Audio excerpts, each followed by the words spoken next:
UFC 311's going down, and it's going to keep LA on fire. The card's fucking awesome. Okay, that's a little too soon.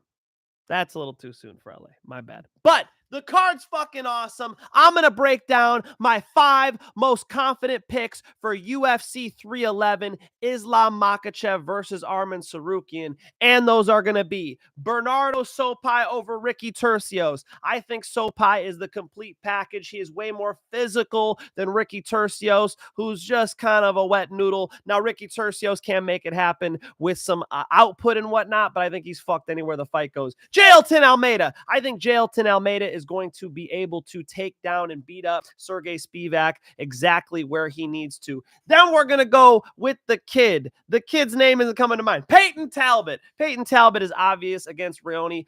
Barcelos. Then give me Tagir Ulanbekov. Tagir Ulanbekov has a lot more UFC experience. I do believe the Dagestani gets it done over a good 8-0 Clayton Carpenter. And then in the title fight, give me Umar Nurmagomedov. I think Umar Nurmagomedov is a much better striker than Merab Dvalishvili, and I think he's seen a lot of Merab's style in the gym before, and that nothing will surprise him. One more time for the people in the back. Bernard Sopai, Jailton Almeida, Tagir Ulanbekov, Payton Talbott, and Umar, Usman's the Bellator fighter. Umar Nurmagomedov. Those are my 5 most confident picks for UFC 311. One where I must say, I got 3 really confident picks right next to it that I also like a lot. And I'll be giving those out in my premium channel and my free channel during my bets. So if you guys want my bets, you can click the link in the description here. You can click the link right in my channel description. It'll take you over to the channel where I give out my bets. Oh, by the way, the free channel is just as described. It doesn't cost you anything. And I gave you guys Felipe Bunez via armbar. I jumped in Felipe Bunez's live last week. I said, brother, what are you going to do to him? How are you going to finish this fight? He said, Mike, I'm going to win via armbar. He told me armbar, and then he fucking did it. So we called not only submission, but we called the submission. I ended up betting on it myself, just going straight money line because he was dog money. He was like plus 155 or something when I bet on him. And now I'm kind of wishing I went submission because that prop was really nice, but that's okay. UFC 311 happening this week, and I've been confident in it. I've had bets on this card for a month now. Now, as the fight approaches, the odds change a little bit, and sure enough, one that I had already dropped $250, I think, on, the odds get sweeter coming up to the fight. So that's always nice. So here I'm thinking, do I fucking double down on this? I think I will.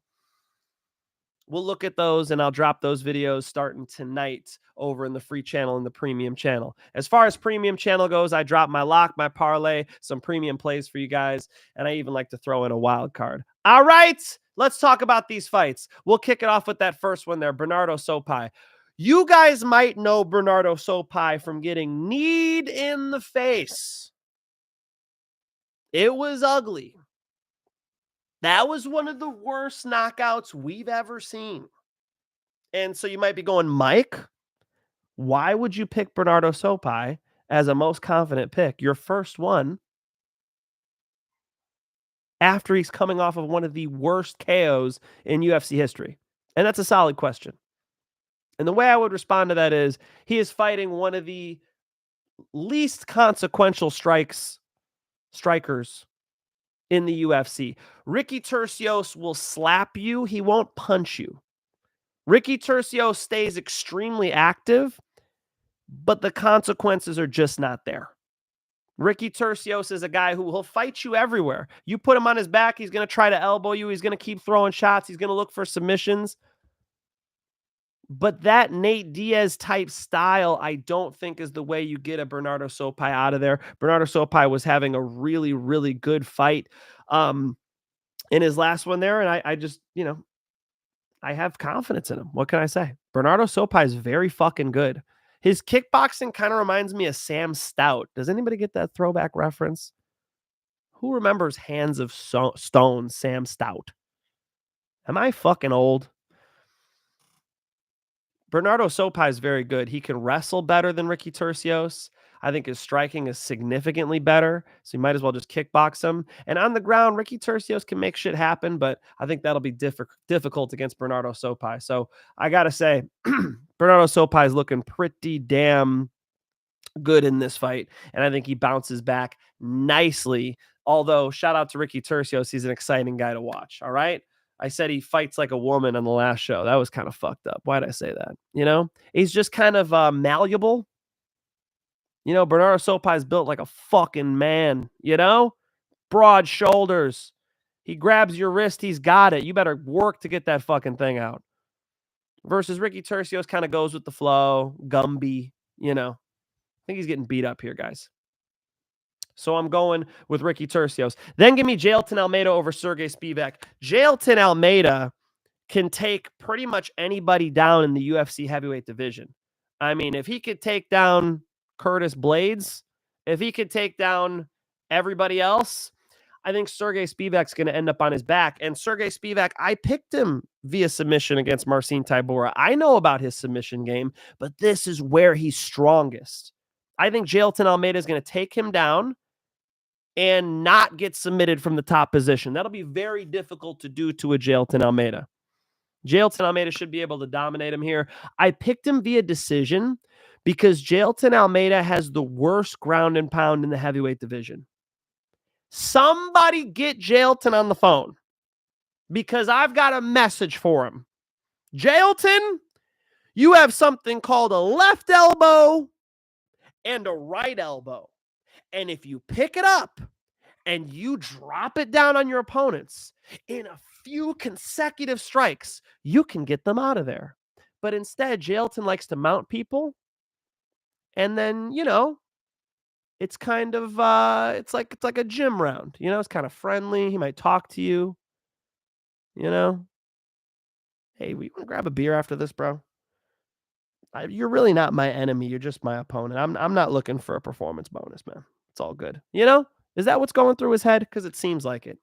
If Jailton just postured up and got these guys out of there, he would be a top 5 heavyweight. Instead, he's top 10.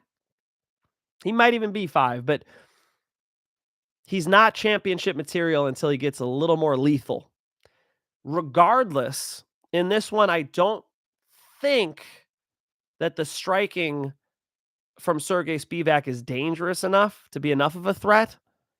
And on the ground, I'm going to go with the more, physically powerful, decorated black belt in jiu-jitsu, tremendous grappler, who's got a real live shot to even submit Serghei Spivac. But I'm going to say it goes distance because homie just does not ground and pound. If he does, please surprise me in this fight with some ground and pound. I think,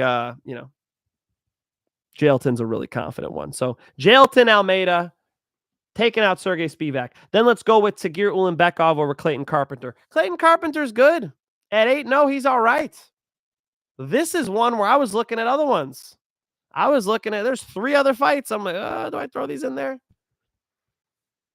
But I have faith in Tagir Ulanbekov. I like his submission game. I think on the striking, he can handle it too. I just got enough confidence in Tagir Ulanbekov that this is too much of a step up for Clayton Carpenter, man. You don't find flyweights like Tagir Ulanbekov, on his 8-0 run in the amateurs and in the lower level pros outside of the UFC. Clayton's got his hands full here. I think Tagir Ulanbekov could potentially catch a neck, if not just out kickbox him. And he's on a card where you're getting a lot of heavy Dagestan.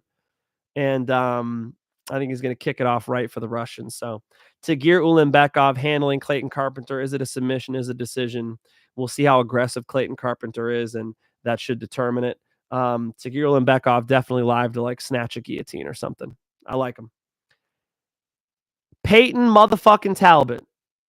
This dude is dangerous. The problem is, he's like minus 1,200 or something ridiculous. But if we're going to talk about most confident picks, he's one of the most confident 5. He should be able to run over Raoni Barcelos. Is he much more confident than Jailton or, Bernardo? Not much more, no. Not that much more. Jesus, minus 1,200. Raoni Barcelos has won some fights, guys. Renato Barcelos is not Oscar the Grouch trash. You know, Oscar the Grouch lives in a trash can. Did I have to break that one down? Payton Talbott seems like the future. He's solid with his striking. Shit hurts when he hits you with it. He's a fucking strong grappler, too. He probably puts Raoni Barcelos away in the first round. This one seems like a pretty straightforward ass whooping that Payton Talbott lays down. I think Payton Talbott's a fucking problem. And then the fifth and final. I had to work on this one, too. I'm going to slide Umar Nurmagomedov in there. I think Umar Nurmagomedov is not just a little bit better at striking than Merab Dvalishvili. I think he's a lot a bit better. Umar Nurmagomedov has the ability to box with Merab and outkick him, and he's seen a couple strikes that work against Merab, like that front kick that Sugar Sean was throwing at him. And I just constantly see Merab open for strikes. I've also heard that from one person who spars with Merab. That, hey, man, when we're sparring, I can hit him with what I want to hit him with. That makes sense. A lot of other people in the UFC haven't been able to do that because they're always threatened by the takedown of Merab. Here's a guy in Umar who all he's sparred against for the last decade are dudes who are stronger than him, who want to take him down and smash him. Nothing new on Saturday night. Merab has tremendous cardio and wrestling, and here's a guy who is used to that. I think Umar Nurmagomedov is tailor-made to beat Merab. Merab was very boring against Sugar Sean O'Malley. I don't think he has that luxury here. I don't think he could just avoid the striking and just hit takedowns whenever he wants to against Umar Nurmagomedov. I think Umar is going to get him out of there. I think Umar is defending the takedowns, exchanging with him on the breaks, sailing a head kick up there. And I've got Umar Nurmagomedov via head kick knockout over Merab in the co-main event for the belt, for all the marbles. Umar's striking's nice, man. Umar is potentially the best Dagestani striker. Right next to Usman Nurmagomedov. Usman Nurmagomedov is a little more flashy with it. He's the Bellator champ for you UFC fans who don't know. He's got better spinning back kicks and question mark kick. Definitely. It's beautiful from Usman Nurmagomedov.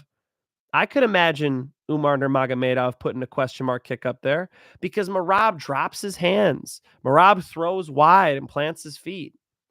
He's relied on the cardio and the takedown ability. That being said, a 5-round fight is perfect for Merab. Merab is built to be a 5-round fighter. I still love the fight. It's a great fight. But this is the worst matchup for him in the division. I'm going with Umar Nurmagomedov. All right. Those are my 5 most confident picks for UFC 311. I still like to go through all the picks with you guys just to run through it so everybody knows what the picks are. So my picks from bottom to top. Tagir Ulanbekov over Clay Carpenter. Bernardo Sopai over Ricky Tercios. Rinya Nakamura over Muin Gafarov. Rinya Nakamura's wrestling is tremendous. Eileen Perez over Karol Rosa. I do think Eileen Perez can get these takedowns. And I know she's a dog in this one, but I got her by submission, man. So Eileen Perez, hoping to see a twerk. Please, I might go live. Can we see a twerk? Grant Dawson over Diego Ferreira, but that's kind of my palms are a little sweaty on that one. Grant Dawson's a problem. He hits takedowns really well. His submission game is tremendous. I was calling it 2024 grappling. I'll call it 2025 MMA grappling. He puts submissions and wrestling together very nicely. But Diego Ferreira is live for a KO because Grant Dawson's chin, a little questionable, and Diego Ferreira's power and his ability to grapple too, it's a fucking good fight. I'll lean Grant Dawson. Zach Reese, it was originally over Cedric Dumas. Now he has another opponent in there. Who the fuck is Zach Reese fighting? What is this dude's Russian's name? Zach Reese is fighting Azamat Bekoev, who I have not been able to research enough yet. Kingpin's a pretty cool nickname, though. He's been fighting in LFA. I think Zach Reese is an early lean just because of the timing of the fight and the short notice, but I got to do my homework before I really tell you that. So we're gonna go Zach Reese for the fun of it. Jailton Almeida, I described how I think he's better at Serghei Spivac than Serghei Spivac's own game. I really think it's the wrestling of Jailton Almeida that counts here and the ability to not be submitted. That's a confident one. Payton Talbott over Raoni Barcelos. Do I really need to say anything else? I'm going Bogdan Guskov over this Billy Elekana guy, but Billy Elekana, nice kicks, decent takedowns. It's probably a good fight. It's just short notice for Billy. Rainer DeRitter over Kevin Holland because of the takedowns. Kevin Holland, very dangerous on the feet. Kevin Holland can catch people and knock them out. He's very fast. He's always, you're always rolling the dice, striking with Kevin Holland, but the grappling game of DeRitter is good. DeRitter a little sloppy on the feet. That's the concern. I'm going to go with the grappling game of DeRitter getting that submission. Renato Moicano, Money Moicano over Beneil Dariush. Just the timing of the fight. This is not the Beneil Dariush that was on the run. This is the Beneil Dariush who's 0-2 in the last two, albeit Charles Oliveira and Arman Tsarukyan, not bad losses to have, but the way he lost was bad. And Beneil Dariush, just too many gray hairs, dude. Holy shit. I know he's only 36, but Jesus. We got to question it at some point. Respect to Beneil Dariush, but I'm going Money Moicano. Moicano wants money, my brother. Money Moicano for the win. Jiří Procházka over Jamahal Hill. Jamahal Hill's wild. He could always knock anybody out, but Jiří Procházka, albeit he does have bad defense, I think he's going to come forward and get this fucking KO, some type of elbow. I think he's going to kick him a lot. I just think Jiří Procházka in a dogfight is the tougher dog here. I've been hating on Jamahal Hill. Told y'all Alex Poatan-Pea would knock him out when a bunch of people were saying otherwise, which is blasphemy. Poatan's so much better than Jamahal Hill. Jamahal Hill, just his striking looks amateurish to me. And the game of Jiří Procházka is so dynamic. He's got, I call it green zone, yellow zone, red zone, depending how far or close you are to your opponent. Jiří has tools everywhere, as where Jamahal Hill just seems to have one big shot to me. I think he gets out kicked. I think he gets out elbowed. There's just more ranges and more ways for Jiří to win. He has more tools in his toolkit. I told you guys Umar Nurmagomedov, and then let's break it down. Islam Makhachev is fighting Arman Tsarukyan, and are you excited? I'm excited. Arman Tsarukyan is the greatest challenge to the throne. There's a reason why this fight did not make the 5 most confident. It's because Arman Tsarukyan has a game that's going to frustrate the big skills of Islam Makhachev. The big skills he has are when you tie up with him, you're fucked. Right? When you're striking with him, you better be fucking dangerous and making him sweat a little bit. Arman is. On the ground, if he puts you in that fucking Darce choke, he's got beautiful anaconda and Darce chokes. When he gets that head and that arm locked up there in that Darce choke, you better know how to get out. I couldn't think of a lightweight that can get out better than Arman Tsarukyan. Did you guys see him grapple with Khamzat? He was getting out of those head and arm, anything. Darce chokes primarily all day. Very hard to fucking submit. Arman Tsarukyan is going to be an extremely difficult test in 2025 for who I think is the best fighter in the world right now, Islam Makhachev. I got to meet Islam at Bellator in early 2024. Maybe it was actually late 2023. Yeah. And he was cornering somebody.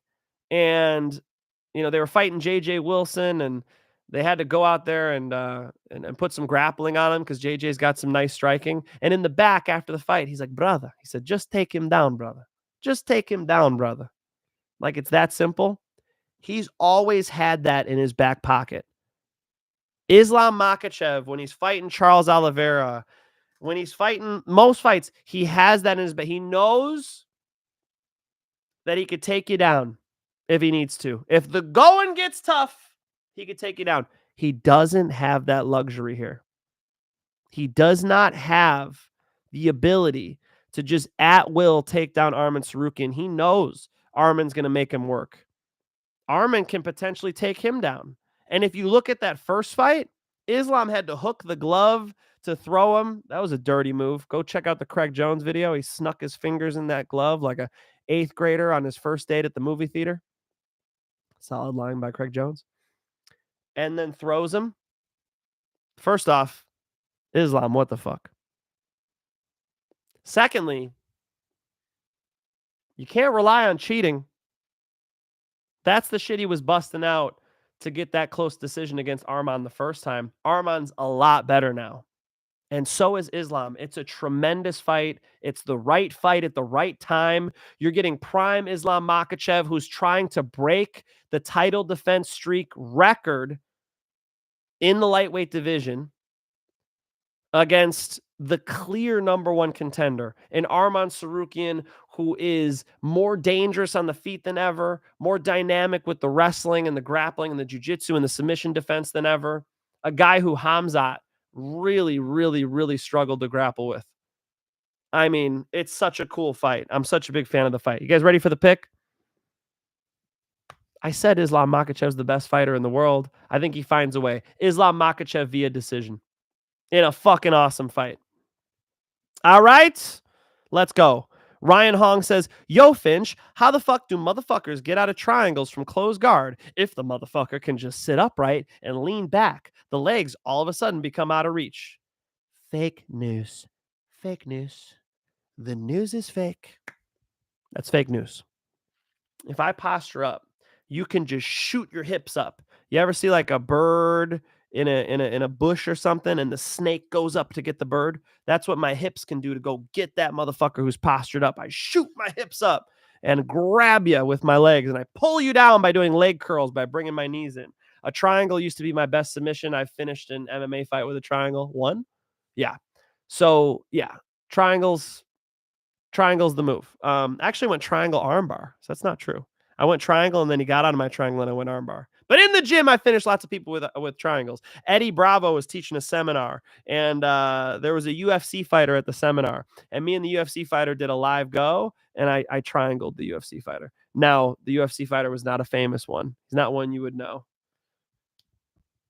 But that's a feather in my cap. I like my triangles. So when you're setting up a triangle, if they're postured up, it's a problem. You could bring your knees to your chest and break them down, or you can go up to get them. The best way to set it up is to already have some type of control. You got the back of the neck or something. You already have control. Stuff one of their wrists, and then I come up over the top. There's also meat hook entries. There's lots of different entries. I could hit triangles from the back, like Kolabate, who's the IBJJF world champion at black belt now at 19 years old, 20.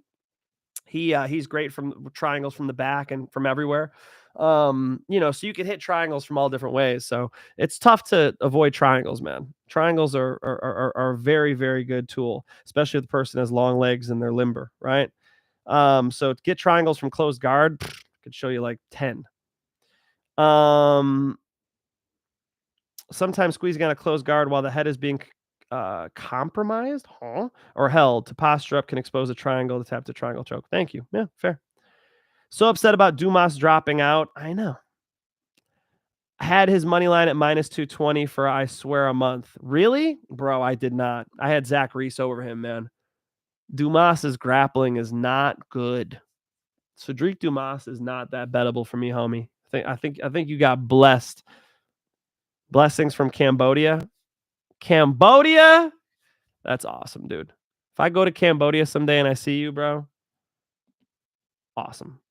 I'll play Monopoly with you if you duel me in Yu-Gi-Oh! Let's go. Yo, I was more of a Pokemon guy myself, but yeah. Watched a little Yu-Gi-Oh! Hari Turu, thank you so much for the $5. Yeah, look, I told them on my last show here, I was on with AJ DeVito. I haven't played Monopoly in like 10 years now because my family won't play with me. Have I won too many times? Do I need to run it with Boardwalk again on you motherfuckers? I like a good Monopoly game, and I know it might take 3.5 hours to play with me. Can I not entertain you for 3.5 hours? Do I not have it in me? Folks, I want to play Monopoly again. I do. Finch, do you think Weili and Tatiana will go to a decision? I got to really look at that one, man. I got to watch Tatiana train with a lot of high-level women, and her grappling's so good, dude. Her guillotine game is so good. It's a really cool fight. I really got to let that one marinate. Finch, when you come into Wales, dude, I was in London in September. I do need to go to my people in Wales. You know, the Finch last name comes from Wales. When I do my family ancestry, it's right around there. So shout out to Wales. That's my real brethren. Shout out. Tatiana beats Weili. We'll see, Pepino. That's a tough one. Pepino also says Bellator cry face. Yo. Apparently it's RIP for Bellator. I got the incredible opportunity to work for Bellator. It was a great time in my life. I got to fly all over the country to awesome places like Honolulu, Hawaii, and fucking Chicago to go be back with my fam and you know, go do interviews and all that. And I got to, you know, interview Fedor Emelianenko and Yoel Romero and just so many superheroes to me. I mean, got to meet Khabib and Islam and et cetera, et cetera. I mean, the list goes on. I got, you know, it was a very, very cool job to have. And I did a lot of interviews for them and for Showtime as well, interviews that Showtime would use. So it was really cool opportunity. But I've been gone from there for a while because when PFL bought them, you know, some positions got eliminated and a lot of us independent contractors were chopped. PFL took over some of that stuff. And I never applied to PFL, just doing my UFC gym thing, hanging out with you guys, betting on fist fights. Life ain't too bad here. So shout out to Bellator, the good times. But the times they are a-changing. Peace out, Bellator. Who would I miss? Vote for Pedro Tercios. What are you talking about? Talbott first round KO? I think so. I got Payton under 1.5. Might change it to KO. Haven't locked it in yet. Both of those sound likely to me. The custom shorts are pretty unique. I don't know what you're talking about. Zach Reese, Almeida, Tagir, Islam, Umar, lock it in. Probably right. I don't know. I got to look more at Zach Reese as a Russian opponent here. Took it on a week's notice. Thoughts on Holly Holm leaving the UFC? Bro, she's old. GFL bound, geriatric fight league, maybe. Shout out to Holly. What an incredible career. What is this leak video talk? I don't know, but at Mike Finch MMA or specifically, you know, on Instagram, if you got the footage, if you got the Eileen Perez footage. Apparently Eileen Perez is leaking some wild shit. I have not seen it, but maybe I should behave myself, you know? Of course, it looks amateur. He couldn't make it as a football player, so he joined a gym late, you know? It's like, how am I gonna tell you guys to go bet on, you know, Jamahal Hill? He's got the big bomb. He's got the big weapon, but the delivery system, not that great. Albeit the defense of Yuri Procházka, not that great. So fun fight. Who's the underdog for 311? Honestly, I think Big Booty's got it. I think Eileen Perez can hit these takedowns, but that's a good question. All right. Islam and Merab get custom shorts. Is that right? I'll be interested to see what they came up with. Islam doesn't seem like the most creative guy, but maybe somebody else has got it. Oh, really good one. Who is the most friendly and unfriendly fighter you were in touch with? Wow.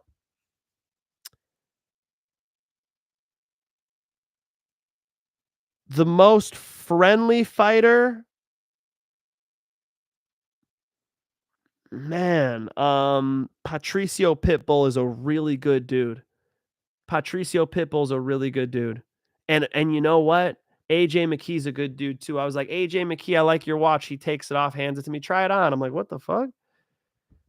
Awesome. Awesome. But Patricio Pitbull's right up there, man. I would say Patricio Pitbull. A lot of fighters have been really cool though. But Patricio Pitbull, just all love, you know, both of the Pitbull brothers, Patricky and Patricio, couldn't get better dudes. So shout out to him, man. But big love to him. The most unfriendly fighter? Oh, fuck.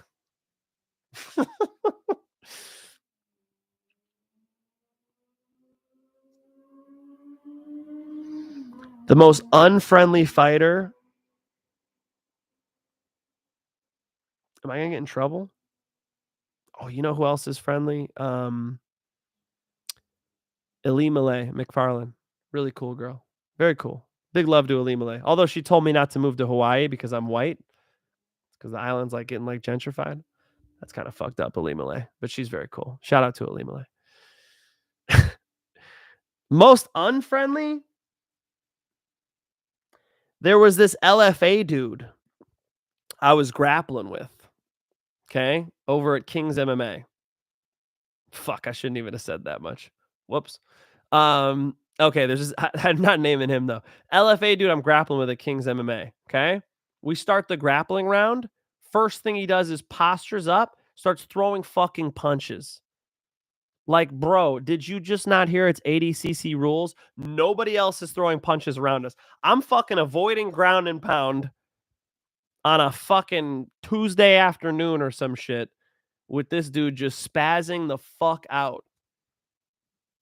So fuck that guy. How about that? He's the most unfriendly fighter. Did you quit smoking weed? For the time being, Chief Keef. For the time being, I have. Islam, Umar, Sopai, Moicano, 100 into 320. Good luck. I don't like going crazy parlays. I keep my parlays to 2 generally. Very rarely I'll go 3. And they have called me the parlay king. And I wear that crown not because I'm doing like 8-leg parlays and shit. Yours was what, 4? It's possible. And with that being said, my buddy Stone, shout out to him, hit some crazy parlay where he won 20 grand or something. I mean, you know, sometimes you go nuts, but that's a Hail Mary. C-Rod. Yo, I had him. I had C-Rod. Christian Rodriguez. I told you, motherfuckers. I tried to tell you, motherfuckers, about C-Rod. Which fight scares you the most? Like, who would be a parlay buster? I would not throw Payton Talbott into shit. Just because the odds are stupid. Minus 1,200 just seems like no upside, dude. What is the upside to that? They have priced us out of betting on that fight. Unless you're going to bet on, you know, Raoni, which, I mean, good luck. The parlay buster that I'm looking at here is Grant Dawson versus Diego Ferreira. Diego Ferreira is very dangerous, and I'm somebody who has bet on Grant Dawson multiple times. I like Grant Dawson. Again, I think his grappling is very good, very high level. Little chinny, and Diego Ferreira, you know, has been a problem, man. I like his little win streak he's starting here. So, yeah, Diego Ferreira might be the parlay buster. Give us an NFL lock for the week, bro. I'm from Chicago, okay? I'm a fucking Bears fan. All right? And the Bears went out on a dub, but my God. My God. And I'm not really much of a fan. You don't want to hear my NFL picks, bro. I don't know. Yeah, Chiefs, maybe. All right? Those are my picks for UFC 311. Fucking enjoy yourselves. I'm going to try to go out there. I'm going to drive through the fire. I'm going to get to fucking the Intuit Dome. And I want to watch Eileen Perez twerk, okay? UFC 311 going down this Saturday. One of the best cards I've seen. Bottom to top, top to bottom. This thing is stacked with great fist fights. I think you'll be entertained. I think you're getting really high-level fights. And you get to cap it off with Islam Makhachev versus Arman Tsarukyan, both in their prime. In 2025, this is how we kick off the fucking year. Enjoy yourselves. UFC 311 is going to be lit. I'm going to drop a BKFC video on Wednesday. Come meet me back here Wednesday around 8 p.m. Pacific time over here in California. And I am going to drop some BKFC confident picks for you guys. I'm going to start the BKFC bets over on the premium channel. I'm going to figure it out with you know, all the details, because I want to make sure that everything is A1 for you guys. And that's leading into a big card that I'm super excited to bet on, which is Knuckle Mania, where you get, you know, Eddie Alvarez and Jeremy Stevens and Ben Rothwell and a whole slew of good bare knuckle fighters. You guys will be able to get that content coming soon. All right. So I'll see you Wednesday at 8 for bare knuckle fighting championships. And I hope that you guys are enjoying yourself on Saturday. I know I will be. If you want to come watch the fights with me, I'll be at UFC Gym Huntington Beach. Until next time, It's peace and love.